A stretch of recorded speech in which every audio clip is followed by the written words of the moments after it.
But back to your original question, which was, when did you really start production? I mean, or how often did we get together? I mean, that Well, was for the songwriting sessions. I mean, songwriting sessions. Like, again, I mean, there were varying degrees of input on my part, on a per song basis. Some songs I put in 50% input. Some songs I put in 15% input. It was like that. It's a song by song thing. So, okay, let's start with maybe Rules by Fools. Do you remember that one? Absolutely. How did that come about? Craig and I were sitting in my living room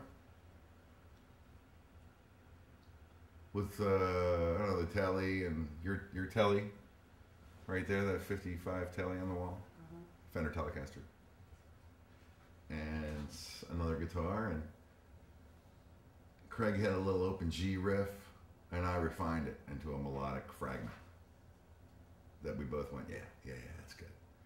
And then that song, I think it kind of wrote itself with me and him.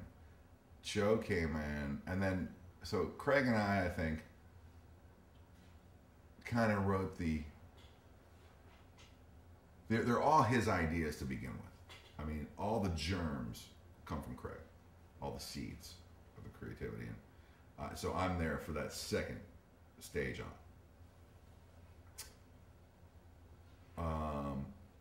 And what happened, for example, with Rules by Fools, which is a great song, love that song,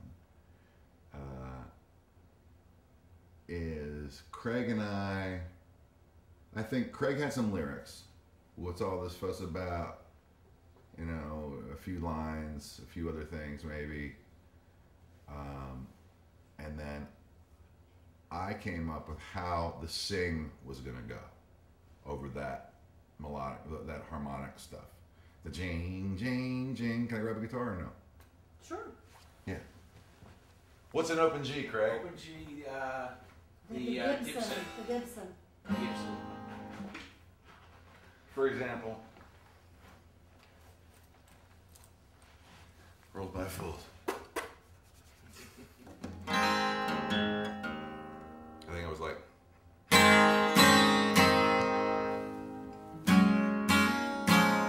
right?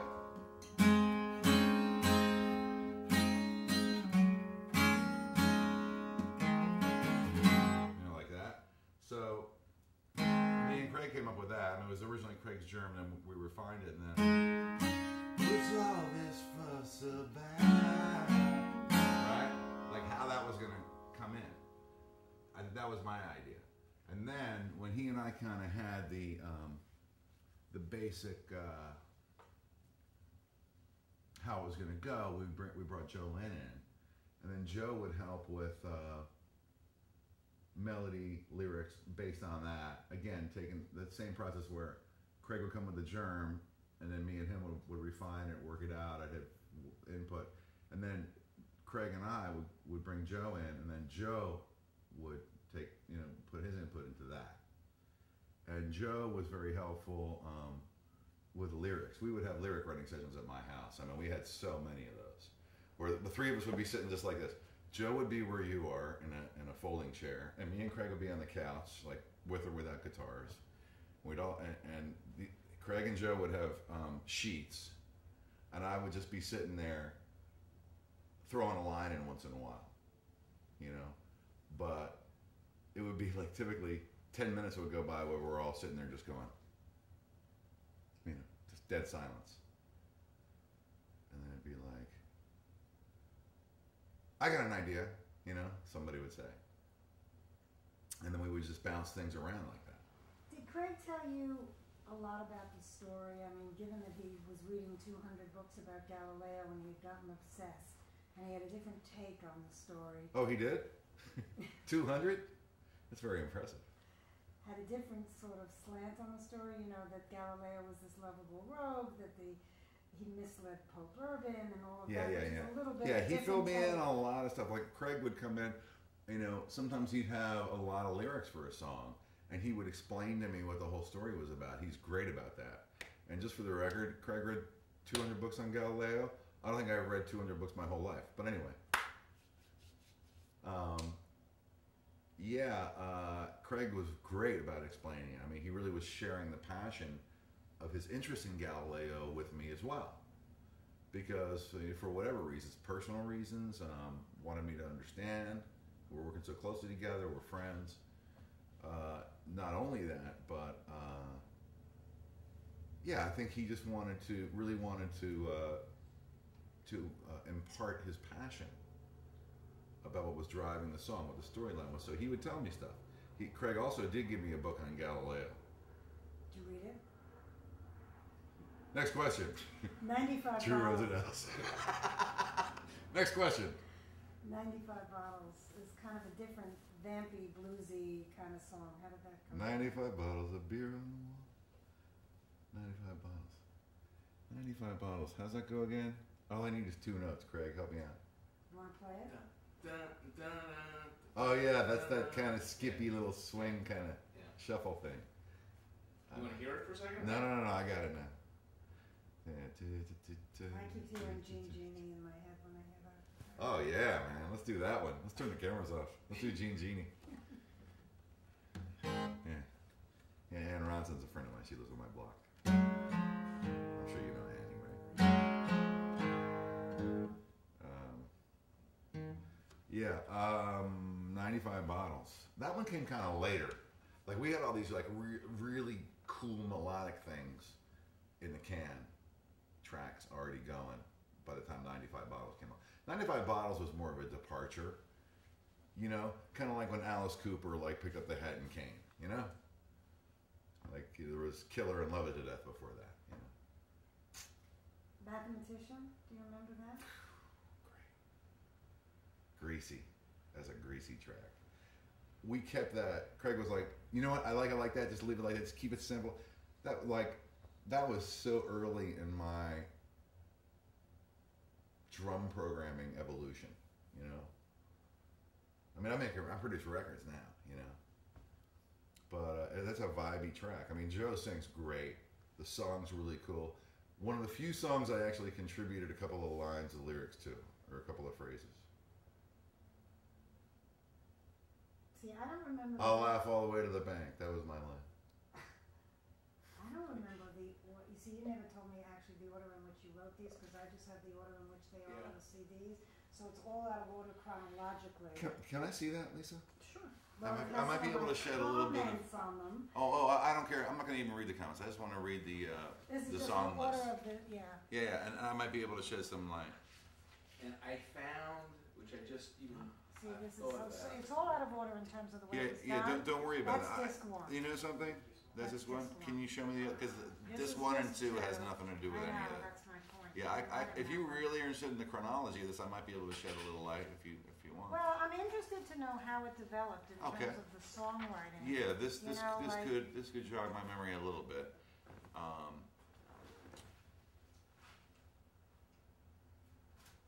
I got a couple key dates if I can throw them in. Go ahead. Because I didn't even think about this, Lisa, but I have my. Last Kiss in Venice was first. It was? Last Kiss was first. Yes, that was That's the very first first. song? Well, I didn't that was the whole Great thing song. with Ivan. This is when I had. Okay. I mean, should I get just a little into that, or? Yeah, he's already talked about it. You know, I never Okay. gave his last name. Ivan Elias, one of the great rock bass players who's ever lived. Friend of mine. He was the bass player in Scandal. Patti Smythe. Oh, Patty's a good friend of mine. Patti is the greatest female rock singer alive. Great voice. You can talk about Ann Wilson all you want. Patty's the. You know, Van Halen offered her the gig. I know. And you know, Ed Van Halen, I don't know if you believe in any astrological mumbo jumbo. Same birthday as me, he's a couple years older. He offered her the gig. He's her favorite singer too. Coincidence? Probably. Anyway, so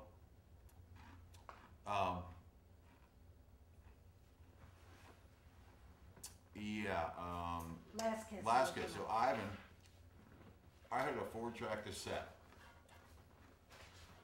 And I brought it over here because Craig had written Last Kiss, which is a friggin' rock opera in itself. But anyway, in terms of the length of it, but Well, let me just interrupt you for Go a ahead, second. go ahead. When he came to you with a song like that, Now here you've been his guitar teacher for what, 4, 5, 6 years, whatever? Yeah. And you've just done these sort of rudimentary songs, the 2 lullabies for the daughters, Yeah. the CMH one, Yeah. Men on the Run, and then he walks in with Last Kiss. What Yeah. did you think? I don't even know if Last Kiss I don't even know. Last Kiss may have predated CMH1 even. Really? It may have. Because Craig had gone to Venice with Jane, with his wife. And so, obviously, that speaks for itself. I think he had just returned not too long ago, and he was very inspired by Venice. So, but I don't think that was before Galileo was on the radar in terms of writing any music for it. Really? Yeah. But what did you think when he brought that in? I mean, just even as a songwriter as opposed to a guitar pupil. Well, there was no. What did I think?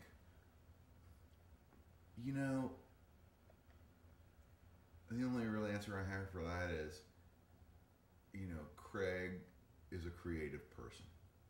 And that's what it is. He's a creative person, and music is an outlet for his creativity. I mean, if Craig had wanted to do music instead of doing all the other things that he did for a living and blah, blah, blah, blah, blah in his life, if he had, at a fork in the road, if he had made that decision, he could have done that if he wanted to focus on that. He's got the talent, that just wasn't the choice he made. But I find that when people have talent and ability and desire in any art form, that it really just needs to do its thing, regardless of how much of a life it takes up. It doesn't have to be the thing you do. In my case, it was, So were you excited when these songs started coming together? I mean, did you have fun with this? absolutely. Did it feel like work? Did it just feel like fun? I mean, I know. Well, it is work. I mean, it is work at times. I mean, it's work, but for me, it's like it's like LeBron James playing basketball. It's work to make it as good as you can, to do as good a job as you can, and that's always my attitude. Some of these things that we did, though, Craig was like, you know what, let's just do it real fast, especially the earlier stuff. Let's just do it fast, like a quick thing, and that's what we did. And some of those things came out damn good for doing it in a day or two. Last Kiss took how long? Oh my God! Look, Last Kiss is an anomaly compared to all the other songs, and we've got complex orchestrations and arrangements on some of these songs, but I'm not talking about that. I'm just talking about the movements of Last Kiss are so disjointed, and to put them together, but that was the way he wanted it, and that was really early on too. Right. Tell me a little bit more about Mathematician, because to me, I hear occasionally, I know Craig told me that you guys would always say, does this sound too much like something else, and so forth.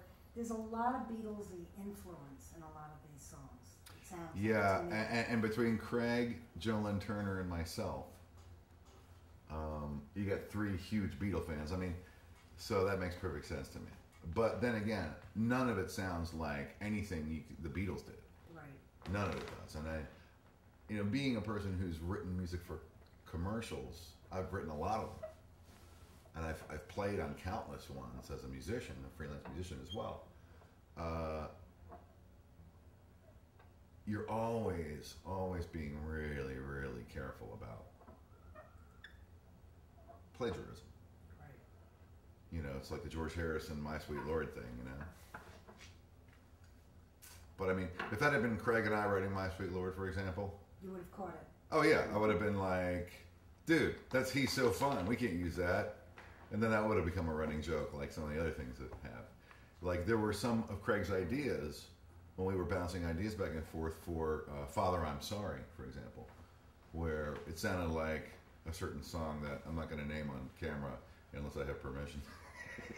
Go ahead. Craig and I were trying to figure out the melody at the beginning of it. Good. All right, so good. Well, Craig's lawyers are on retainer all the time, so but I'm a co-writer of the song. My lawyer's really expensive, and I don't have his means, but My lawyer won't take it for a third of what I have to pay. So, no, seriously,